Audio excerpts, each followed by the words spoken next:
Senior US officials have acknowledged the delay of American weapons have made Ukraine more vulnerable to Russia's attacks on the front line, but they insist help is on the way.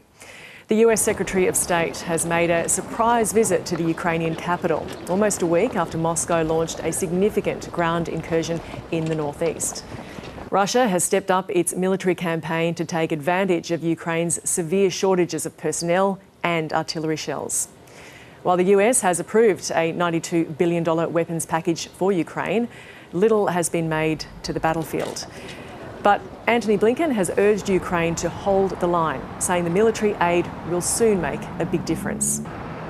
Putin is ramping up yet another offensive against Ukraine in Kharkiv and across the east, sending wave after wave of Russian soldiers, Iranian drones, North Korean artillery, and tanks, missiles, and fighter jets built with machines and parts supplied by China.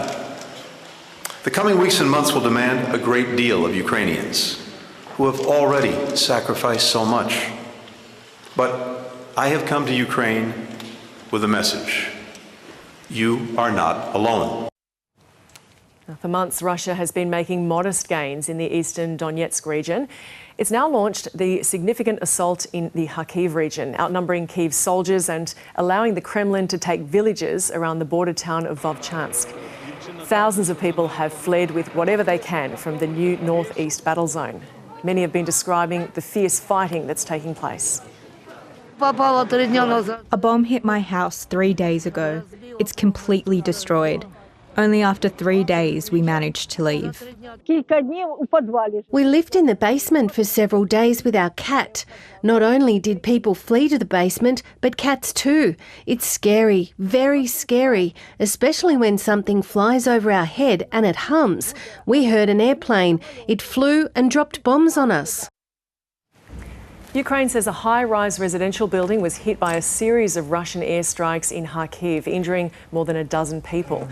The regional governor says attacks on Ukraine's second-largest city have become more intense, with the President, Volodymyr Zelensky, accusing Moscow of seeking to reduce the liberated city to rubble.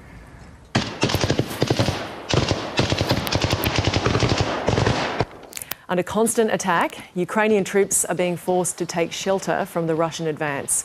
An estimated 30,000 Kremlin soldiers are making it across the border. Kyiv is directing more resources to the northeast in response, determined to hold back the invaders, confident the support from the West will come. The next 2 months will be the most difficult for the Ukrainian Defence Forces. But after these 2 months, we will have a completely different situation on the battlefield in a number of directions. The tactical instinct will be fully intercepted on the side of Ukraine. In Moscow, the Russian President Vladimir Putin has chaired the first meeting of his new government. He's made some key changes, and the most significant is replacing his ally and long-serving defence minister with an economics expert, as the cost continues to mount from Russia's war in Ukraine.